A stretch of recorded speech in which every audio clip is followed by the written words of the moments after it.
A warm welcome wherever you are watching us from live all over the globe. And it's 3 p.m. in East African time.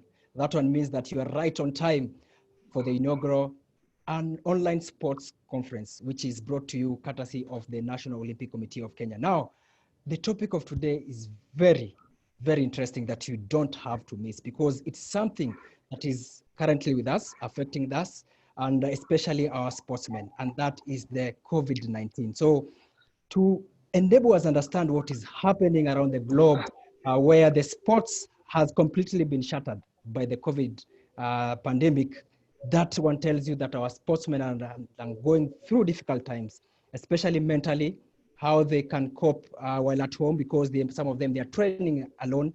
So those are some of the things that we want to hear from what our panelists are telling us today. So my name is Alex Isaboka, your moderator for the day. So, and I'll go straight and introduce my very wonderful panelists, four of them, who will actually take us through this particular topic. So I'll start with Paul Tergat, who is actually the IOC member, and apart from that is the National Olympic Committee of Kenya president. And he's a former 5-time world cross-country champion, as well as the former world record holder as in the marathon. So he will be joining us later on to tell us more about his experience and also opening this conference, because it's all about the National Olympic Committee of Kenya, bringing us experts who are going to tell us what is, how to cope up with ourselves. So the next panelist that we have on stage is Kanyali Ilako. Kanyali Ilako is a double master's holder in the exercise and fitness trainer, and she's also a psychologist. So she's going to tell us more about, as from the expert part of view, on what an athlete should go through, what he or she should do while in this difficult time. She's a former swimmer, and apart from that, she started swimming at the age of 10. So that one tells you how serious that she was. And then our next panelist is award-winning coach, that is Roslyn Owino. So Roslyn Owino is a very renowned coach in Kenya, working with Tennis Kenya. She is a director there and also a Davis Cup captain. And last but not least, we have Julius Yego. All of us know him. He's the YouTube man, Olympic silver medalist as far as javelin is concerned. So he will tell us from the athlete perspective how he's coping up with this situation. So join us live on Facebook, live National Olympic Committee of Kenya, using the hashtag Team Kenya, hashtag Stay Focused. And you can send your questions also through the Facebook, and join us through Zoom Live as we start this very wonderful conversation. So I'll straight jump on and bring Julius Yego on and to tell us, Yego, first of all, how are you coping up with this situation of the COVID-19, and how has it disrupted your plans? Thank you, Alex, and good evening anyway. Of course, everybody has been affected by this, and more so the athletes, I think, or sports people rather. And it's really sad for us. It's really very hard for us, to train.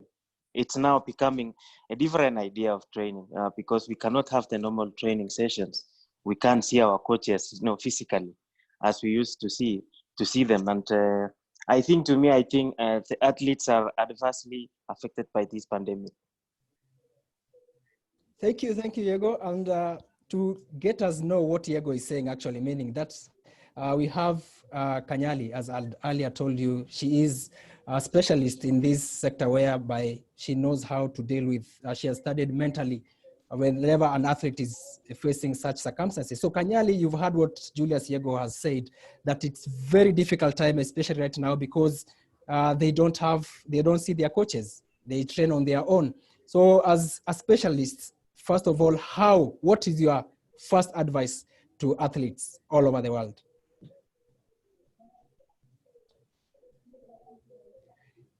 Kanyali? Thanks. Yes, I'm present.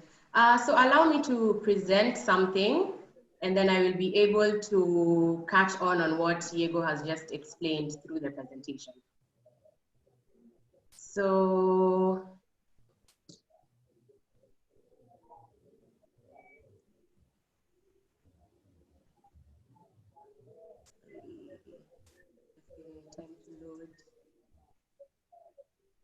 okay, so basically I will be taking you, I hope you can see the screen. Yes. Yes. Okay.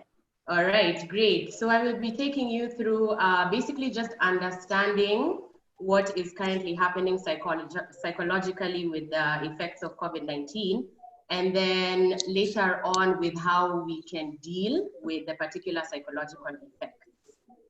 Okay. So COVID effects on mental health.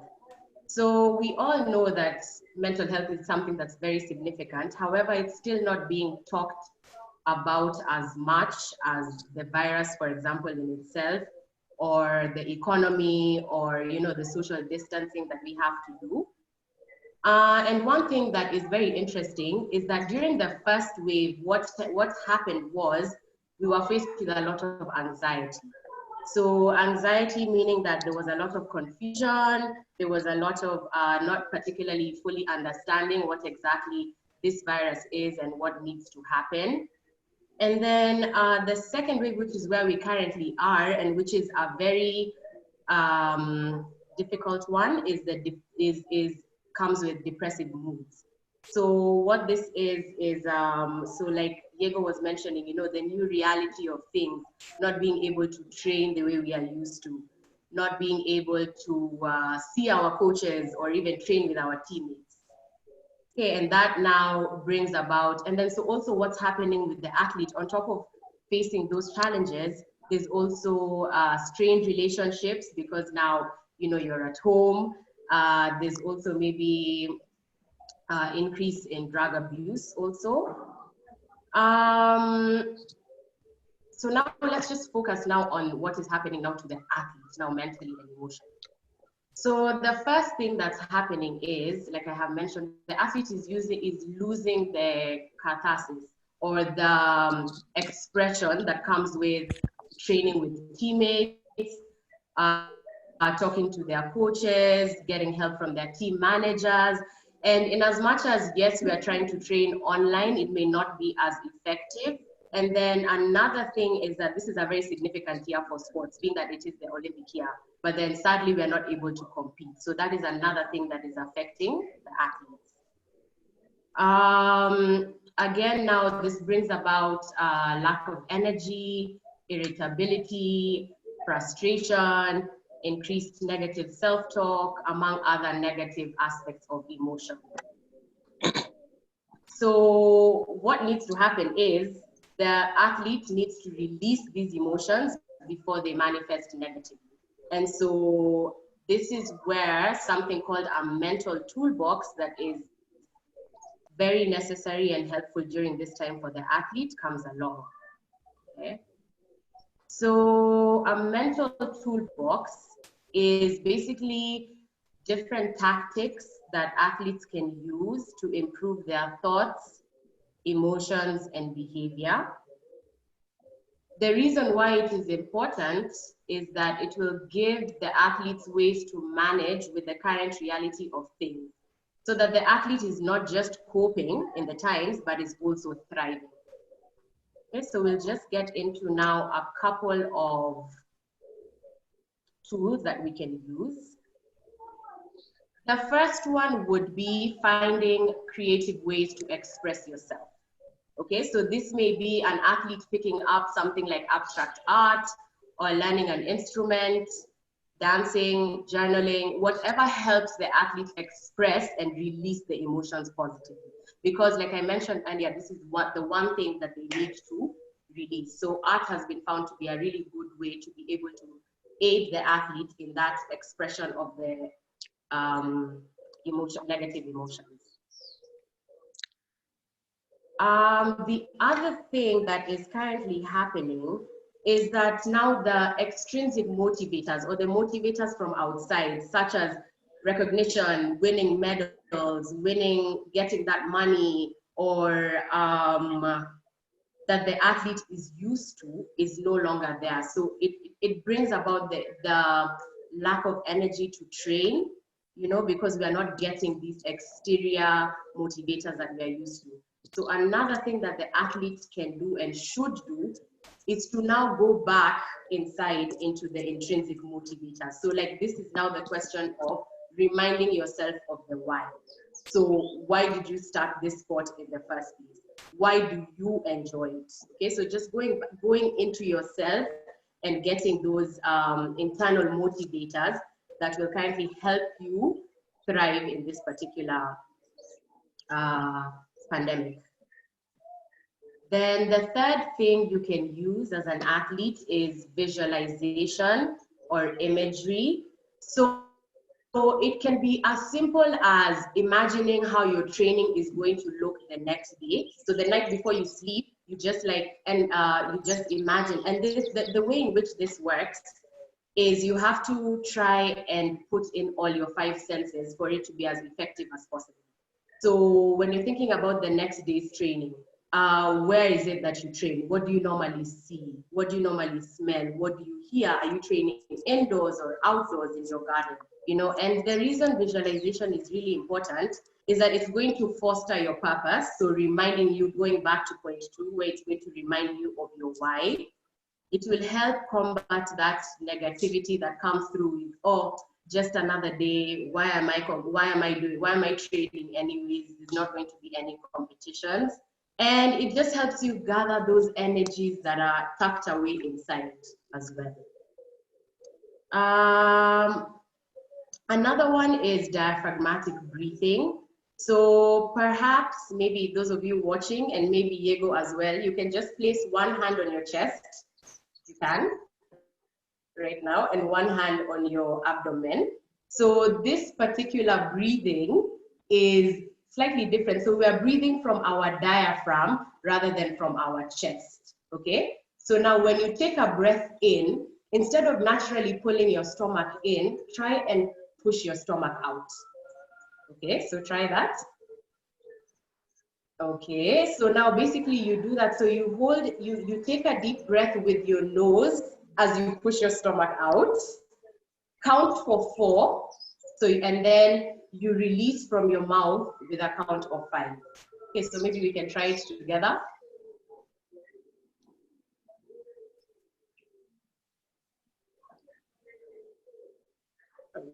Okay, so I'll ask you how it was later. You can do maybe 3 or more after that. So the reason this particular breathing technique works is because we are using now as maximum oxygen into our lungs and our brain. And this will help in those moments where the anxiety starts to kick in. Taking 3 of those breaths will help you when you're feeling like it's getting too much, I don't know what to do anymore, the anxiety is kicking in. Just sit still, do 3 of those, and you'll find that it will help you kind of ease on and you're able to tackle the day as it comes.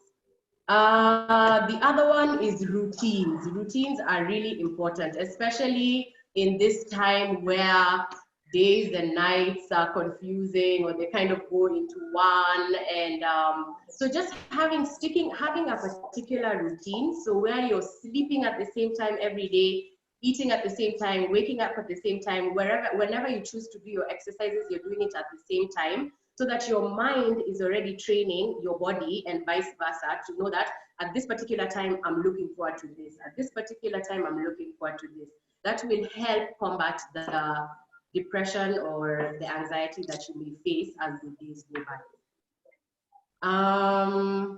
Another one is self-talk. So we all are familiar with that thoughts become things. So what are you saying to yourself in this time? Is it positive? Is it negative? Again, it's important to note that it's okay to have the negative thoughts, all right? But it's being able to catch them really quickly before they manifest and affect our emotions and our mood. So some of the ways we can do this is by having cues. So a cue can just be, as soon as a negative thought appears, you immediately say stop. or you find a way to change it to a positive one, or if you're action oriented, you find a way to do something else immediately. So for example, maybe going back to that art that you were doing, you know, just picking up the guitar if that's what you're doing. So as soon as a negative thought comes and you're feeling like, today I really just don't have the energy to exercise, I miss my teammates and my coach, pick up the guitar and start playing a tune, and you'll find that this will help calm the nerves and help the emotions. And then you can also, it's so important to talk it out. Sometimes you may think that maybe, like, for example, and I hear this a lot, that we are all going through this. Yes, we are all going through this, but the way in which it manifests in one person is not the way in which it will affect another. So it's so important to just, like, if you feel like I just need to talk to someone, I know that we are all going through this, it's okay. Like, create open relationships with your teammates or your coaches or your family members where you can just talk it out. Sometimes it's as simple as that. Just like talking it out, expressing it, listening to what the other people may be going through, kind of helping each other through it as well. And finally, it's okay to ask for help. You know, if you're finding that it's all of maybe the routines that the tools that have been mentioned before are not particularly working for you, you can also just ask for help. So you can seek counsel from professionals. And just also to note that these are just but some of the tools that you can use. There's a bunch of many others, but I didn't want to go too deep into it. Maybe that can come up in questioning later.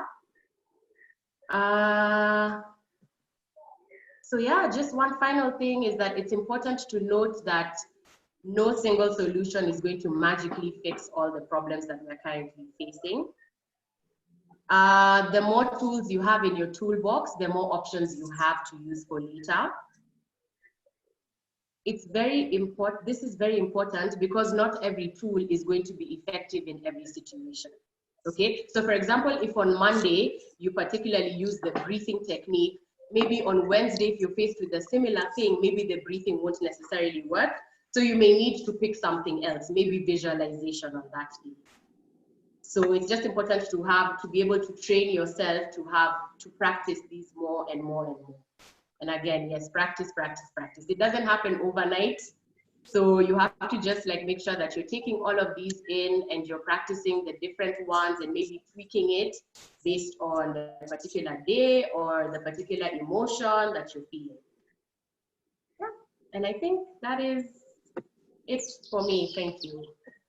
Thank you, Ilako, for the pointers. And that one actually paints the picture of what the athletes, they should, they have, maybe if it's anxiety, depression, not competing at this particular time. But I'll want to bring in the coach, who is very now, his views will be very important because Diego started by saying that he misses training with the coach. So as a coach, Rosemary, you've been in this for a long time with the athletes. So going by the pointers that Kanyali has given us, how can you advise Diego to do it further well? Because sometimes he cannot do it alone. He needs a phone call or even online Zoom meeting like this one for you to guide him.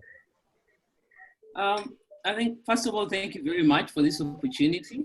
Kanyali has picked up on something very important, which sometimes is very difficult to accept, is that it is okay to be stressed. It is okay to get negative about this situation.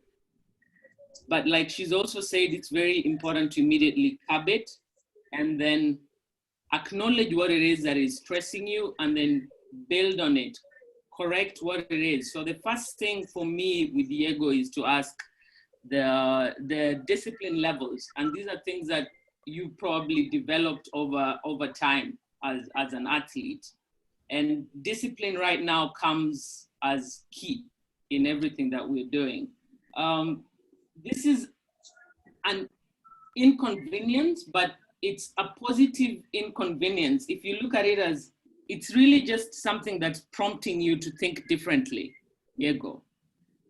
Instead of relying on the coach to to guide training. It's relying on, as Kanyali has said, your intrinsic motivation.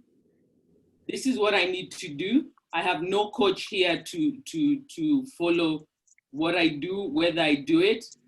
There are tools that we can use as coaches, online Zoom now, like we're using, to do live training. But most importantly, it's the discipline the players, the athletes have as individuals to communicate with the coach. So first thing I'd probably advise is to look into your discipline levels as an athlete and use that to guide you now. And then maybe as a collective sports society to have something that we can all rely on, which is resilience. And right now, this issue does not only affect able-bodied athletes, it affects disability sports. It affects coaches, which is the older people in the society. It affects people who, for example, the guys who are affected by the flooding recently. We have athletes in those areas as well. These are people who at the moment are homeless, but they are part of our sports society. And we have to think about all these people when we're looking at solutions, which start with society reaching out to each other to try and build a workable team of people even after this, because even this shall end. So I'd go beyond that. I'd go beyond providing a crisis and counseling for the youth, for old people, disability groups. So even as we're talking to Yego, we know that we have other groups of people. Yeah. So we have to look at that as well. Their basic needs, which we can all cover working together as federations, together with NOC, with the government. I think these groups of people working together, either in small groups for management's sake, for a place where players can reach out, coaches can reach out, to have a couple of youth helping out with disability sports people, because we have, right now, the social distancing. And yet we have the issue of, we're sending programs to our wheelchair play athletes, for example. They do need help, but there's social distancing. Is there a way that we can find solutions to this? Either guide the youth to be able to take better care of people within the community who need their help, who are in disability sport, for example. So these are things that we as coaches have to try and think about collectively. And it's not just us. If we communicate a lot with sports psychologists like Kenyali, we are able to find solutions of how the youth can be trained to be peer counselors, so that when they go to work with, for example, a wheelchair player or athlete, they're able to help positively and still be able to maintain social, because social distancing is not necessarily, how do you say it? What happens is people will stay indoors and stay away from any form of social, I don't know how to put, what word can I use, Kenyali? Communicating with people all together. Exactly. So, and that's a problem. The way to solve that, we cannot reach everybody, but if we use the youth within the sport and educate them on how to help each other, I think we're able to reach every single person, either through NOC, through the government, within ourselves. I think that is also a possibility. So I don't know if that answers the area where we come in as coaches. Yes, more question. More, yes, go ahead. Yes, Alex. There's this issue of, being with a coach. And, I think all over the world, every heart of sports person, who has been a coach and an athlete has the same problem. Without a coach, someone who will always call you by your name and talk tough, so that, you give your best. At the moment, I think those who will suffer a lot, maybe the elite athletes might not maybe suffer that much, because you can easily control yourself. We now let's say now the upcoming athletes or sports people who are really young and upcoming, without a coach, I think they can, after all, leave out training because they need someone who is supposed to be there always. And this now begs for the question, as a country, our infrastructure is not really good. I think, to me, I think this pandemic has taught me, I've come up with many thoughts about all these things because, yes, I'm at home now. I have my small, in my compound, I have a place where I can train. I've modified some things where I can do all that. But now remember this person who is not even, he doesn't own a home. They are still staying with their parents. And, you cannot train at home. Really, you can't train at home for sure, especially in an African culture. It's not easy to train at home. So for me, I can easily do my small training. I can't just say, because I normally train like a beast. And for now, I think I'm training like a toddler. And it's difficult. So for the coach now, how will you really, help this? Remember, we don't have in some places, maybe in some small towns where we stay, we have internet. And now in the villages where we have, massive talents who really go to camps when everything is okay. At the moment, I just think we will take time again to have very good athletes coming up, young athletes. For the senior athletes, maybe to some extent, not a major problem. Well, I don't know, Alex, if I can maybe try and... Yes, and then Kanyali can come in on the mental part of not being an elite athlete while you're supposed to train at home. Go ahead.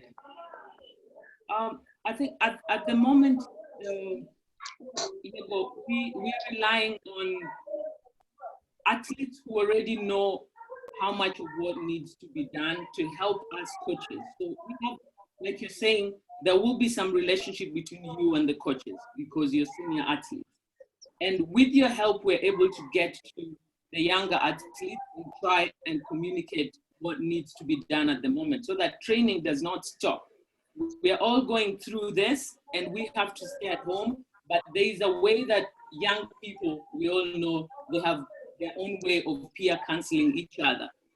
And we are kind of relying on that right now to help us keep our athletes at par with what needs to be done until we're able to reach every single one of them like we used to.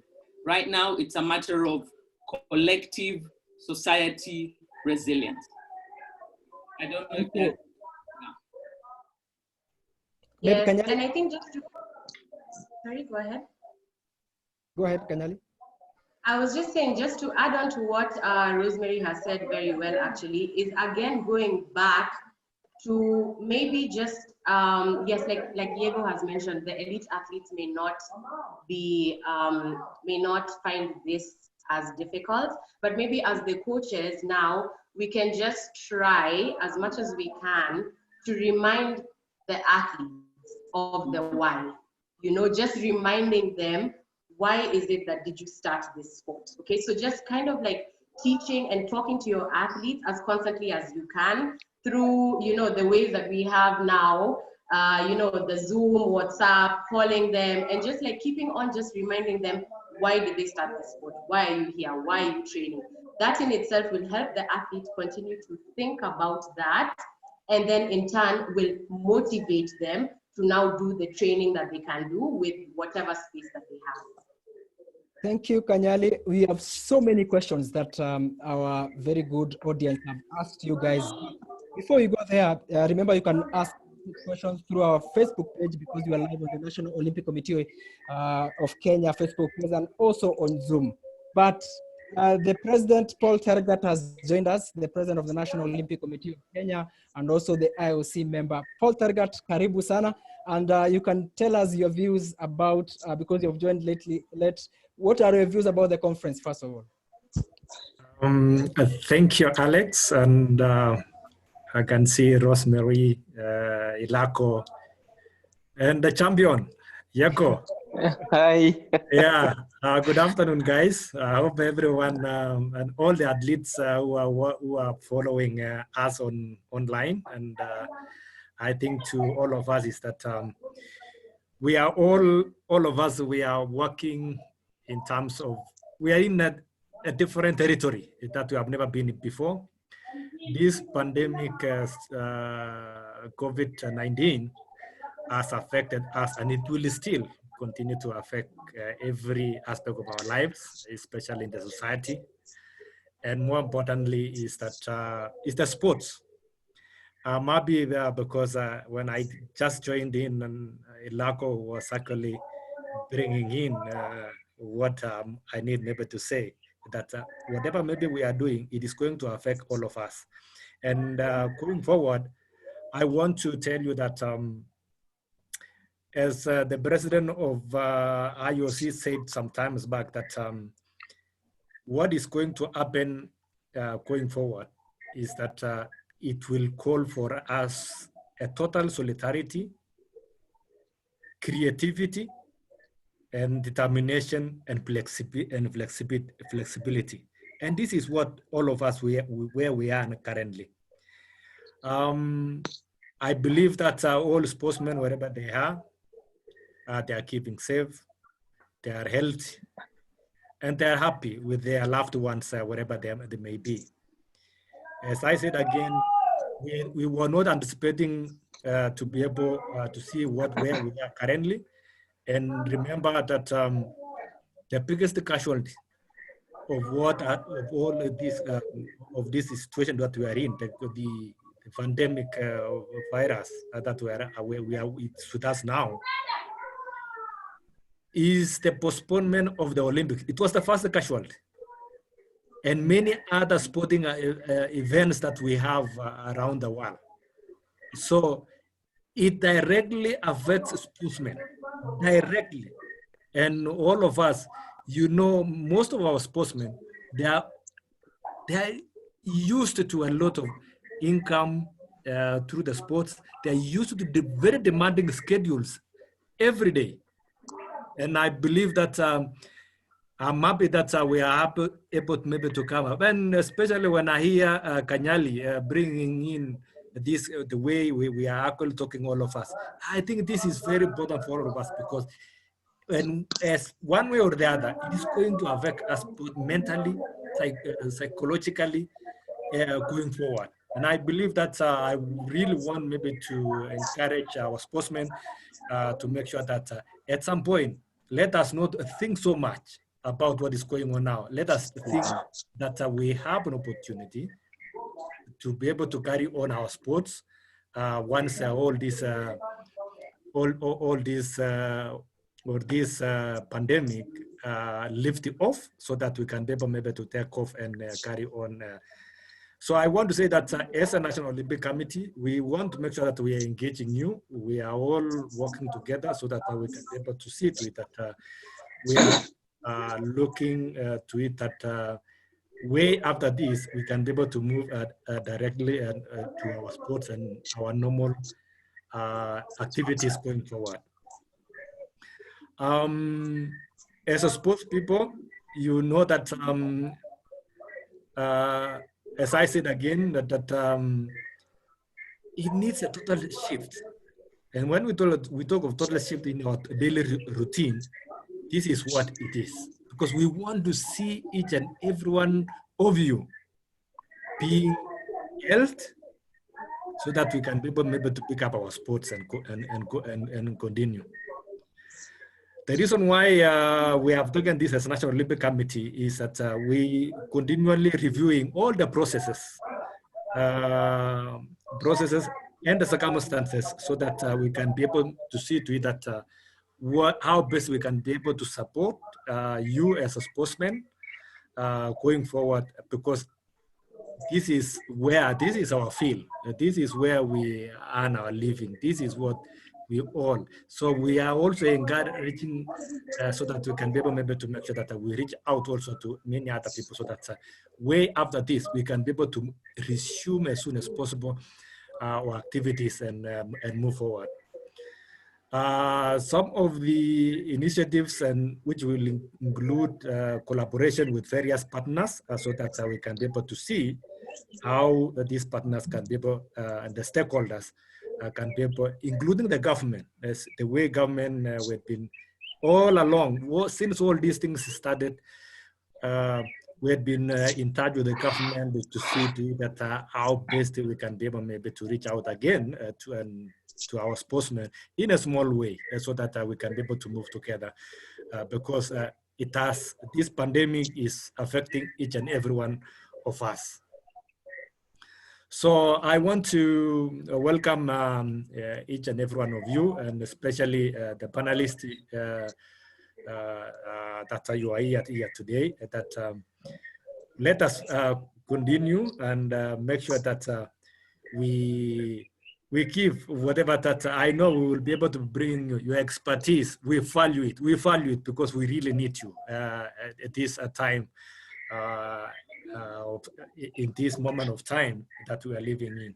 So we want to make sure that as things will start to normalize, for sure, then we will be very grateful to say that we will all be part of all this, and we will be able to make sure that everything we should be able to move very fast. So in short, I want to say that welcome again, and we will be able maybe to be coming back to you, each and every one of you, so that we can be able to see what we can be able. Look at now, all of us, we are actually working from home, and something that we have never believed that could happen even any other time in our lives.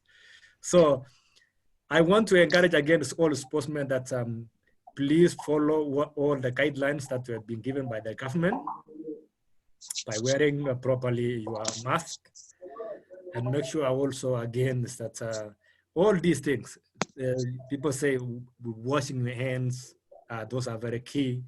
And anything that you are doing, make sure that you keep safe, because that is where we want. So we want to make sure that to have a very healthy athletes when all this is gone and or lift up and gone. So I want to assure you that we are together and we are supporting you. We want everything that is going to be positive is going to support our sportsmen. Definitely, we will always be there. So this is our first series of our conferences, and I'm happy that Rosemary, who is our coach, is here with us. Mary, very proud to see you here. And Ganyali, who is an expert in many aspects. I want to salute you. And Alex, being our moderator, please, I salute you, all of you. So above all, I want to say again, please stay home, stay safe, and till we meet again. So I'll be following all the conversations. So I'm also home, so I'll be following just in case of any question anyone wants to ask. We can maybe bring over to me. Thank you. Thank Alex. you so much. Thank you so much, President Ergat, for those kind words. Yes, indeed, you are working from home and also training from home. So I'll go straight to the questions because there are so many questions that have been raised by a very good audience and they want to know so many things. So I'll start with James Mwangi, who is actually saying that the effect of COVID on sports will boil on us in the long run. What strategies are there to safeguard against these effects? So I'll shoot this question to Kanyali. Sorry, please say that again. I couldn't quite catch you. James is saying that the effect of COVID-19 is going to be with us for the long run. So he's asking what strategies are there to safeguard against these effects. He's referring to the athletes. Okay, so I don't know if, thank you for the question, if James caught when I was talking about the toolbox. So it's just particularly practicing those, and maybe I can just mention a few. So like the diaphragmatic breathing, or the having like a strict routine that you follow daily, or using intrinsic motivators, and using these to just like, we are not particularly sure when this will end. So we just have to take it upon ourselves to keep practicing these particular tools in more ways than one and practicing them over time. So like I had mentioned, this will just happen overnight, you know? some of these techniques require a lot more practice than others. So if we're just doing this on a daily basis, something small every day, we'll be able to deal with a particular pandemic at hand. Thank you, Kanyali. So this Alex, I think maybe what James is talking about is, it's not really the effects of COVID-19 on the training of the athletes part. I think it is all about sport, you know, and we are not seeing anything sporty now at the moment. So I think he's just referring to, you know, if this thing continues, we will not have sports, you know, all together. It's not even about the health of the athletes. It's sport in general, I think. Or maybe you can pose a question to him and directly what does he mean? But according to my own understanding, I think it means the whole thing will affect sport. We will not, at the moment, even around the world, there is no sport which is going on. Even the indoor games, you can imagine, cannot happen. Yeah. Yes, I got you clear, Diego. So maybe that's a question that we'll need to pick up. Tying in with the second question, this is coming from Francis Rugoi, and is a follow-up from the question from an issue that you raised, whereby there's an elite athlete and there also the non-elite athlete. So he's saying that thanks for a great opportunity and a great platform. How do you deal with upcoming athletes who are already financially struggling, like the way Diego raised? When the athlete trains, there's demand to feed more and also good nutrition. The parent, on the other hand, is fighting the sport since they know the limitations of provision. How does an athlete deal with the situation? So that is Rogoi saying so. So I'll shoot this to the coach first. And then I know that the National Olympic Committee of Kenya is maybe wanting to do something in terms of helping the vulnerable sports personality. But let us listen to the coach, that is Rosemary. I think in relation to that, comes down to what we were mentioning earlier about, as a sports society, we should be able to help each other. There's a saying that Andre Agassi once said. He said that the only perfection in his view is in helping others. Basically, that being the only lasting meaning of perfection, according to him. We have to understand as well that there have been athletes who bring out the fact that working as a team will get us further than going as an individual.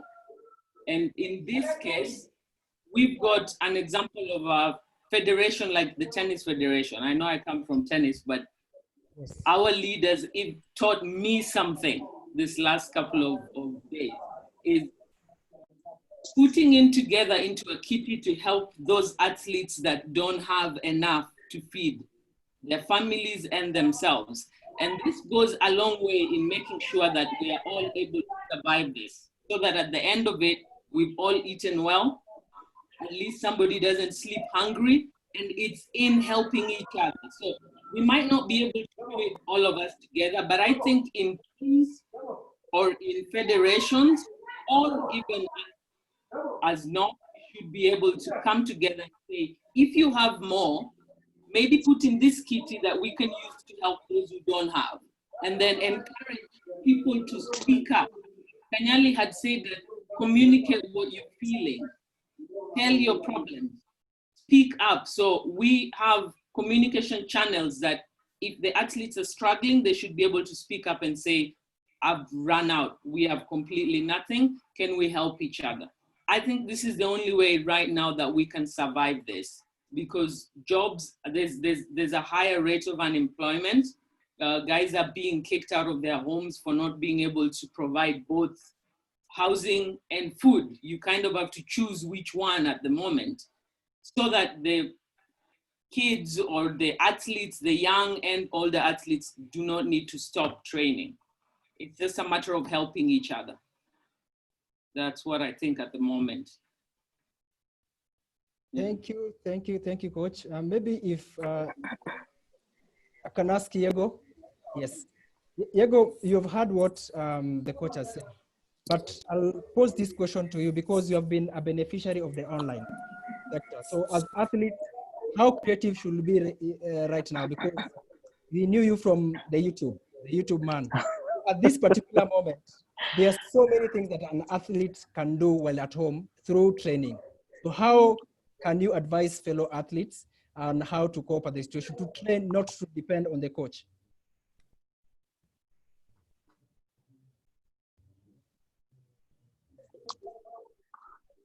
Are you getting me? Sorry, Yes, I was yes. getting a call. Alex, I Yes. think for now,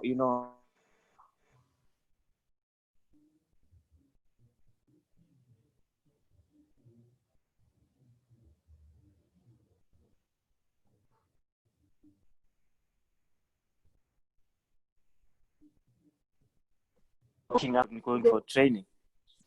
Can you hear me? Yes, I can hear you. Okay, Go I'm ahead. saying this. Yes, go ahead. Sorry. I will come back to you later. I think someone is Okay. trying to call me. Okay. Let's get another question. Are you ready, Diego? Yes. I hope he doesn't call anymore. I'm using my phone, so. Go ahead. So for now, I think as athletes, we should focus now on staying healthy, rather than being fit and competing. It's now being healthy and fit. That's the most important. After COVID-19, there is life. And what is more important is life now. And I think that is what, this thing has taught me. So as athletes, we should just keep being fit. And also, more importantly, is remain healthy. For training, it will be a problem. Of course, for the upcoming athletes, staying with parents might not understand much about sports. Maybe some parents cannot understand that. And on the issue of nutrition, I think I always say what you have is more nutritious than all you don't have. For me, I will take what I have, and I'll be healthy. More even better than the person who is trying to follow, nutrition and nutritionist. Even though, of course, you have to follow that, but what you have is more important. Eat so that you live. You don't live to eat. Eat so that you live. Because if you don't eat, then you will just die. You are not chasing now to eat more nutritious food. Rather, it's just what you get. You just take it for you to remain healthy.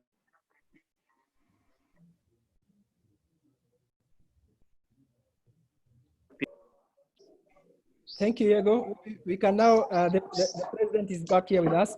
There's this question that was raised about the athletes who are struggling financially.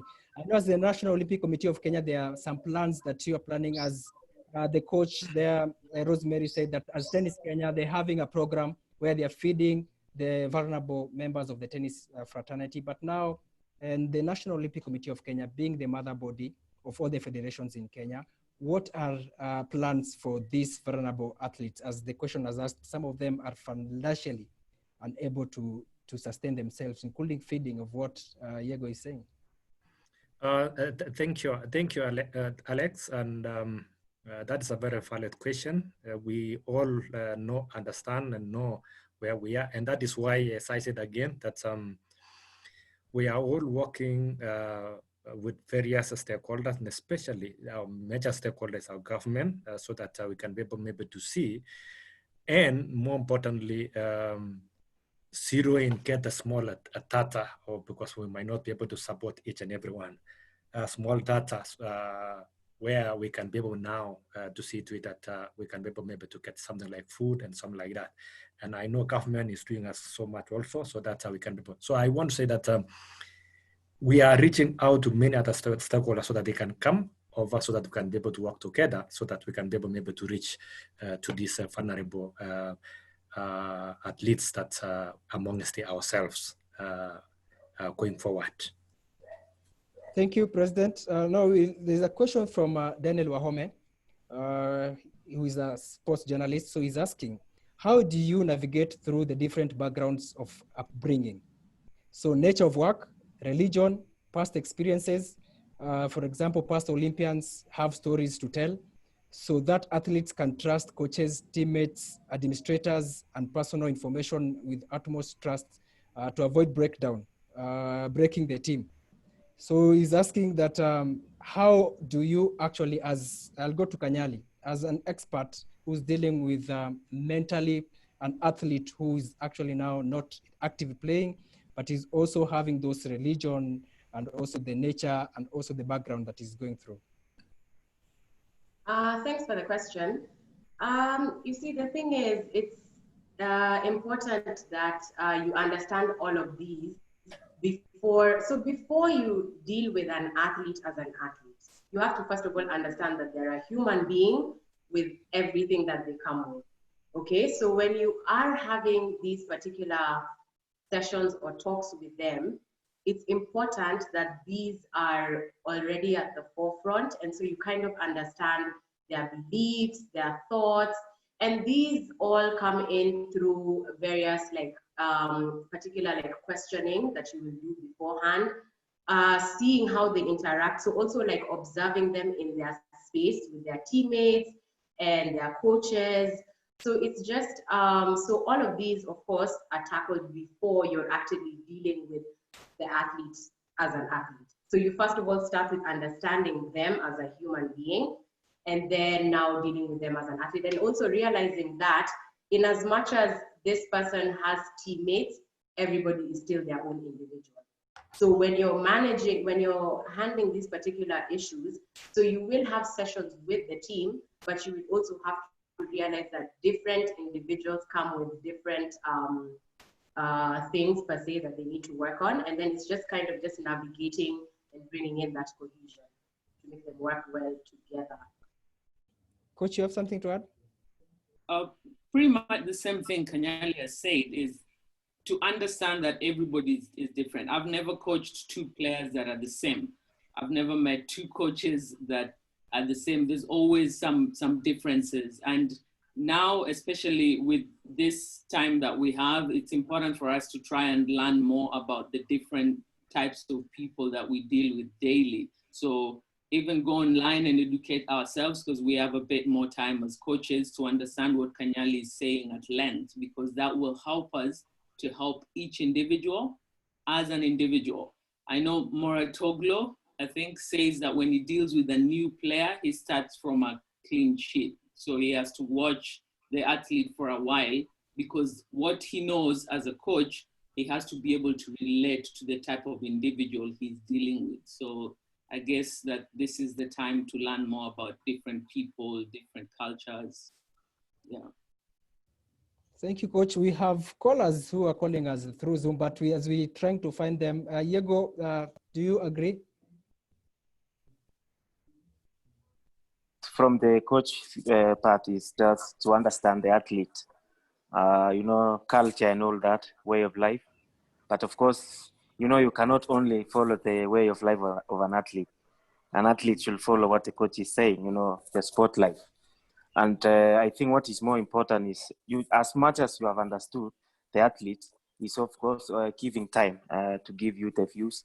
And of course, I think maybe Daniel said about the culture, religion. I think so. I think it's different. Of course, Christianity and Muslim Islam, which is I think the dominant religion. So I think for now, I don't think we're following much of it. What is now happening is just to stay home. It's just that is the only word we can say. I don't look at another word we can use it. Just stay home and follow follow your own way of life as a sports person, not just following what you are supposed to do. Follow the strict rules of being a sports person. Don't indulge yourself in many issues which of course will affect your performance and training. Just be disciplined. Discipline is key. As a sports person, I think discipline, is the major thing for you to succeed in life. And of course, maybe way of living, because of religion, is different. Way of the kind of life routines you have is different.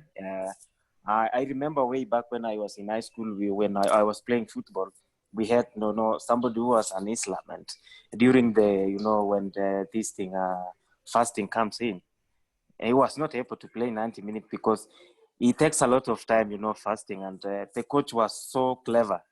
For him to perform well, he has to play in the first half, and the second half is done for him. Yeah. Thank you. We have a caller joining us live on Zoom. That is Karen Odwar. Karen Odor,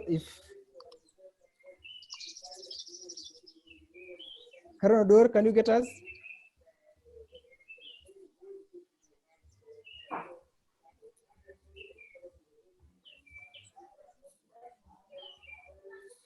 Karen Odor? Yes, yes.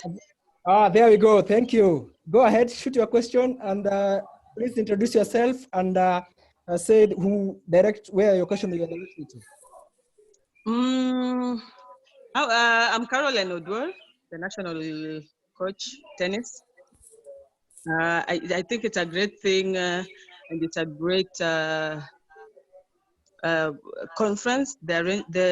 Just to arrange the whole thing, it's amazing. At least it's part of keeping the athletes busy. What I just wanted to ask is, NOC as a body, Yes. I don't know if they are guiding the different sports to come up with guidelines on when we return, what are the expectations, what will be happening. And is there a way they are planning to do all this? Is there a way they are guiding the different sports?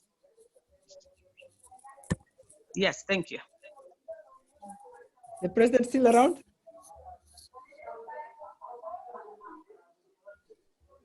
I think he has left, but when he comes back, we'll shoot the question to him because I believe that Karen Odol asked specifically to the president of the National Olympic Committee of Kenya, that is Paul Tergat, who has been with us here. So you can still ask your questions and using the hashtag that self-talk, Team Kenya, ask the questions that you need to ask. If it's Julius Diego, who is here, Olympian, and also silver medalist as far as javelin is concerned. We have Kanyali, who is I must say that is a double masters. Person who holds that masters as far as exercise and psychology is concerned. Then we have award-winning coach, Rosemary Owino. So the questions that you shoot, will direct them to them. So we have Hassan all the way from Egypt. So Hassan. Hi. Hi, how are you? Hi, Hassan. Hi, Rosie. How are you? Long time. Very good, very good. Good. This question, can you hear me well? Yes. Yes. Great. Well, first of all, thank you. I think very interesting to join this conference from Egypt, although, I mean, it's in Kenya, I'm from Egypt, but as Africa, I think we always, it's good that all people in the field of sports should be aligned for our future regarding sports. So thank you for having me on this in this conference, first of all. My question is to Rosie. Rosie, tell me, how do you see the new form of tennis moving forward overall, not from obviously the corona effects and all that, but for our players traveling, tournaments, competition, all that? How do you see it? How do you see the new normal of tennis? Well, the new normal is going to be very strange, considering we're not going to be able to shake hands at the beginning. Hopefully, there's a way for us to stay safe. But according to me, I think tennis is one of the safest sports at the moment with the virus, especially even after. Apart from the issues that are big tournaments, the issue with the towels and I mean, those are the things that will have to change, because we'll have to be a lot more hygienic, especially between ball boys and the players who are competing, and the handshake, of course, before the match begins and after, because we've started this new handshake thing. So yes. For now, those are the only things that we have as concerns. And then the traveling. There is a way that for now we'll have to only maybe start traveling at certain areas. The way we closed some areas before we closed everything, I think the same thing might be affected at the beginning. People will be afraid to travel, for sure. People might be afraid to travel to countries that were highly affected. But again, at some point we will have a new normal. I'm sure ITF already has some plans to put things in place so that by the time we're getting back to competitive tennis, there are a few things in place. But in the meantime, players should probably use this as a very long pre-season. So again, that's an advantage for those who can afford to still stay positive and work hard and stay healthy. And at the end of the day, this is a challenge for us to think differently. It doesn't necessarily have to be negative. It's just a way for us to find new solutions or new ways of doing things. Yes, thank you so much. And maybe I didn't introduce myself well at the beginning, but definitely Rosie, I don't know if you're aware, I'm the board member of the Tennis Federation in Egypt, but also I'm on the ITF Junior Committee, and I just got appointed recently. And definitely I would like to, have a side discussion with you later on regarding, Kenyan tennis in general and African tennis in general, for any ideas or initiatives we as Africa could help the ITF with it. We have our meeting next week, our first virtual meeting for the committee, and we can take from there if you're interested. For sure, very much interested. Anything we can do to help right now. Like I said, Agassi is really recommending that we all work together and try and help each other. We can only go through this if we work as a team. Of course. Thank you so much. Thank you so much, Hassan, all the way from Egypt. Then there's another question from the rugby fraternity. This is Alvas Onguru. He's been with the Mwamba, for a very long time. So he is asking, my question is to all the panelists, starting with the President, Paul Tergat.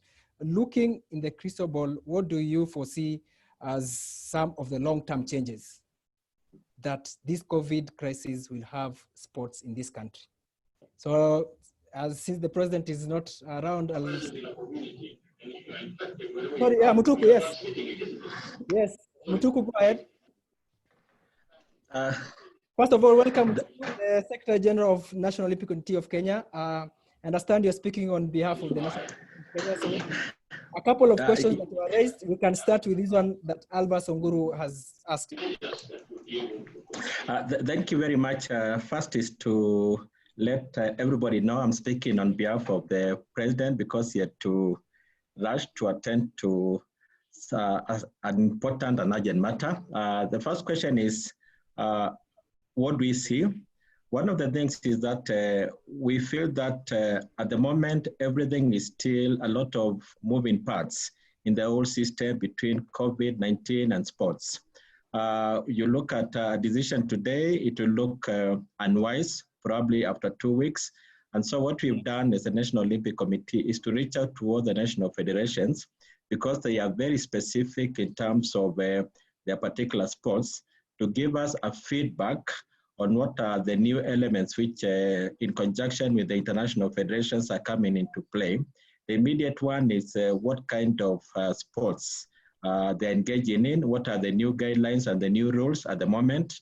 Secondly is once we get all that information, we'll be able to put it together and bring another forum just like this one for people to discuss and see how it affects Kenya. From a personal point of view, I feel that sport will not be the same again. Not just, we might move back to what we considered our normal, but the lessons we are picking as we go along, just like what Diego said at the beginning, it just means we need to look at very many aspects in terms of our life, in terms of our infrastructure, in terms of facilities, how close should facilities be.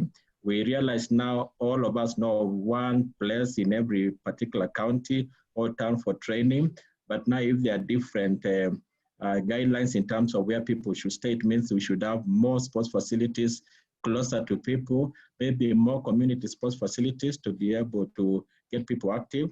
But on a positive note, I must say it's been very impressive to see the number of people who are out either in the morning or in the evening jogging.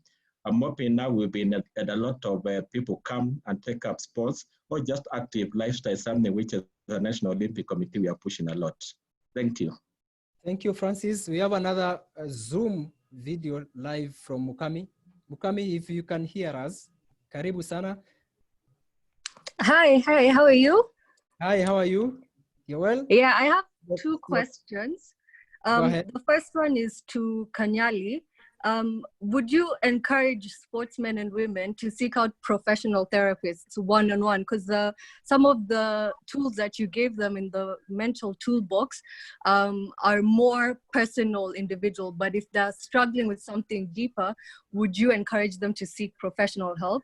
And then also to Francis, for those athletes who are really suffering, would there be a way for you to facilitate those professional sessions, like one-on-one sessions, now at the cost, let's say, to NOC, where they can facilitate for those who are really suffering, a way that they can actually come out and say, I'm struggling with this and that, can I speak to someone on a one-on-one basis, and then NOC to facilitate those sessions? We'll go with Kanyali first. Thank you for your question, Mukami. So first of all, it's great that you asked what you did, because it's so important that we are having these conversations now, because mental health has been stigmatized for so long. So even people who are facing challenges are not particularly comfortable, not only expressing to maybe family members or coaches, or even going the extra mile to seek help. So yes, of course, for sure, I would definitely encourage them to seek professional help. So on top of, for example, maybe seeing me as a sports psychologist, there are other clinical cases, like maybe acute depression that they could be facing, that would need for them to seek the counsel of professionals. And I am definitely 100% for it, because like I mentioned earlier, the athlete is a human being before they are an athlete. So of course we are bound to face different and several mental health challenges along the way. And also, especially because we all have different backgrounds, different family lifestyles, just generally different challenges across the whole. So yes, bottom line is yes, please seek professional help if you can. Francis? Thank you, Mukami, for your question. The National Olympic Committee's topmost interest is the athlete. And one of the items which are coming through this conference is for us to pick and action it. And as has been advised, before we had engaged with the one-on-one consultation for fitness and strength and conditioning. And now, just like you've seen, we brought on board an additional expert. It means that from this conference, we'll go back and sit and say, yes, during this period, the additional needs for the athletes, which need to be engaged on a one-to-one basis. And then within the coming days, we'll be able to roll out a program which will be able to assist. So on a daily basis, on a continued basis, we are evaluating, just like the president said at the beginning, our processes and operations are changing, and they'll change in response to the needs of the athletes. And this is one identified need which we shall definitely action on. Thank you.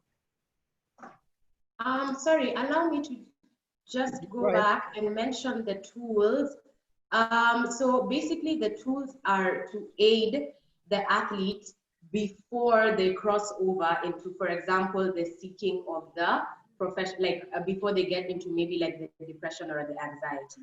So when the athletes can use the tools, and if these particular ones don't work, then they can now seek further help and counsel. Thanks. Thank you. Mukami, satisfied? Yes, yes. Thank you to both of the panelists. Thank you so much. Now we'll go to Diego.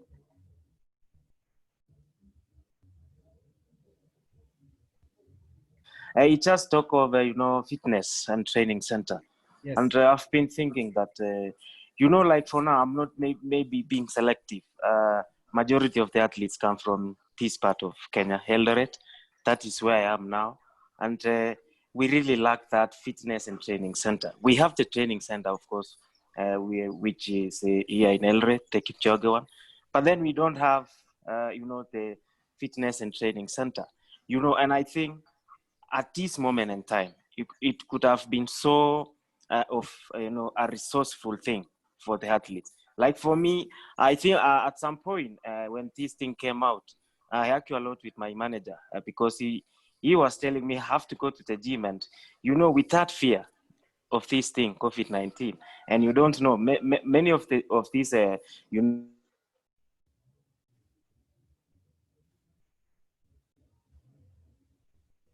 no sorry Go ahead. Alex. Yes, Go ahead. yes. Yeah. So you can't just go there and train because you don't know who has been there before you or a day before you. Because I think this thing, the virus can stay in, in these metallic things for a long time, right? So you can't really go there. And then we were talking about sanitization of these things. You cannot sanitize everything in the gym because, like, for me, I have to do a lot of things at the same time. Remember, you cannot control that gym alone. We have people who are coming there to train. And so I've been thinking, can they do it at a moment? Because I'm sure we can have people who are willing, well-wishers, to establish a fitness and training center for now, because I'm sure if all goes well, maybe we cannot have, any competition this year. Even locally, it will be difficult. As you see, the way this thing is picking up again in Nairobi and Mombasa is scary. Yeah, it's scary. Yeah. Thank you so much, Diego. And as we promised our audience, you're going to be here for 1 hour, but it's 11 minutes past the hour that we had planned for. But you'll all agree with me because the discussion is so interesting and it's very informative. People said they need to know because this is a current situation. COVID-19 is all with us here. So we need to know how we're going to live with it. As the coaches and the analyst expert Kanyali has said that it's now adapting with the COVID-19. But we're going to get the final thoughts of each one and every one of you on actually your parting shot and going forward. What do you think? And you can link some of the questions that have been asked after COVID-19. What is there after for sportsmen? So I'll start with the coach, Rosemary. Your final thoughts. My opinion is that for everybody, we're trying to go through the day by the day. So maybe have a daily win that spreads from moment to moment of the day, and try and wake up every day hoping that it's going to be an amazing day, but you remember that you have to live through the awareness of every moment of the day. At the moment, that's the only thing that can keep us going and be ready for tomorrow. Thank you, Coach. Diego? Alex, thank you. First is, of course, I think this is the best initiative for a start, especially to us as athletes. I'm sure I know many people have watched this, and of course, I've been thinking like, when we started all these things, and maybe next time, make a link to the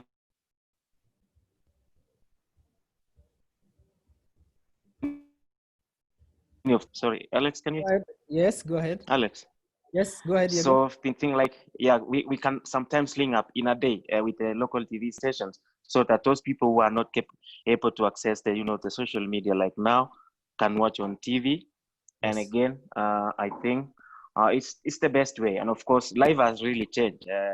For me, I think I will say this thing has taught us many things about life. It's not about, for us as sports people, life is not about waking up every morning and going to training. Everything has changed. Even the routines has changed. So we just, we live with it. It's not only us in Kenya who are affected. It's everybody around the globe. And we just follow the rules. When you wake up, first thing you remember is keep distance, social distancing. Be safe, wear a mask, sanitize, so that tomorrow we're still alive. Our only worry is, are we able to see all of us, all the athletes who we have interacted around the globe after this pandemic? So the best thing to do is just have a positive mind as an athlete. Don't think this is the end of everything. There's life after this. We have life after this. And of course, God above all us, nothing can be against us. Amen. That's Diego. So we'll go to Kanyali, the expert. Your final thoughts? First of all, this has been a great opportunity. So thank you so much. And also great conversation. It's so important to normalize talking about mental health. And so it's fantastic. The panelists as well, thank you so much. For me, I would say that just keep remembering that it's okay to not be okay. If you wake up that day and it's just not your day, it's fine. Tomorrow is another day. Just keep trying. As Rosemary had mentioned, those little wins in your day will go a long way. And also talk about it, express yourself. It's like use the people around you, use your coaches, seek professionals as much as you can. And we are all in this together. Thank you so much, Kanyali. So we'll go and finish the final comments from Francis Mutuku, who's the Secretary General, National Olympic Committee of Kenya. Thank you, Alex. And my comments I'll make in on behalf of our President, Tergat. The first one is to again thank all the panelists who have allowed time to come and be with us, and for the participants who have joined in either by Zoom or through our other social media accounts. We are very, very grateful. We know a great initiative without the support from everybody cannot move forward. And it's good that we see there's the interest. And to everybody, this is just the start. There are a lot of conversations, like a lot of the panelists have said, things have changed, things are no longer the same. And therefore, we must have these conversations to see how we need to address some of the issues which are coming. Today, the challenge which one person is facing, probably as somebody has a solution. And it's only by coming together as a sports community to share some of these issues and find commonality within these areas, we can be able to tide through. I know people have been saying we are going through the same storm, but different boats. That could be true. So what we'll try and do is make each and every different boat as comfortable as possible so that we can move forward. And more importantly, as a sports fraternity, is to go by the common theme that you never waste any crisis. A crisis should make us learn, should make us react, and should make us see what are the new opportunities which we need to take up, what are the new areas we need to re-engage, what are the new opportunities which we can explore. Kenya is known as a sporting country, and we believe it will always be a sporting country. And this will just make us think more, think deeper, look inwards and see what we need to do. From the National Olympic Committee point of view, we shall be having these conferences on a regular basis. We'll be able to inform you through our social media accounts or the mainstream media. The topics will change from time to time based on the needs of the athletes. For every forum, we're going to have either an elite athlete, like we were lucky today to have Julius Yego, or an amateur athlete. Why? Because we want to have a practical aspect of it. We want, as the panelists speak, we also get the personal view, and I think we've benefited a lot with Yego's input on this, because he's able to bring us down to a more practical aspect from what all the experts are telling us, and the experts are able to respond immediately, because when he sits there and speaks, he speaks on behalf of very many athletes, and therefore it also gives us an opportunity to be able to engage on one-on-one. And later we'll be able to get our different federations. We have very many federations who are doing a great job to be able to inform the public what the activities are, what their programs are, and what is happening, so that we still enjoy sports, even at this period. Thank you very much, and God bless you all. Well, in Mutuku, I want to take this opportunity to actually say thank you so much for everyone who has tuned in. And there are so many comments that are coming in. Our fans, our audience, without your questions, we could not have made this possible. Maybe if you can read, the last one is from Elias Makori, the veteran sports journalist. He's saying that wishing all our sports people well. I'm sure you will all bounce back strongly. Yago Salamu. Hope umepokea salamu, Yago. So thank you so much, Kanyali Ilako, who is a former international swimmer. She started swimming at the age of 10, representing Kenya, and she holds 2 master's degrees. So, and then we have award-winning coach from Soya Awards, that is Rosemary Owino. Thank you so much for coming. Then our athlete, Julius Yego. Keep on doing whatever you're doing. We are behind you. We say thank you, thank you, thank you so much. And from us, myself, Alexis Aboke was a moderator. This was the inaugural one. Thank you so much for tuning in. There are so many to come. And remember that tomorrow, there is another one, a big one. You don't have to miss, because it's all talking about fitness and how to keep fit as a sportsman, as a coach in these tough times of COVID-19. So until then, keep safe, be safe with your family, stay at home, sanitize, and please take care of yourselves. Bye-bye. Bye. Bye.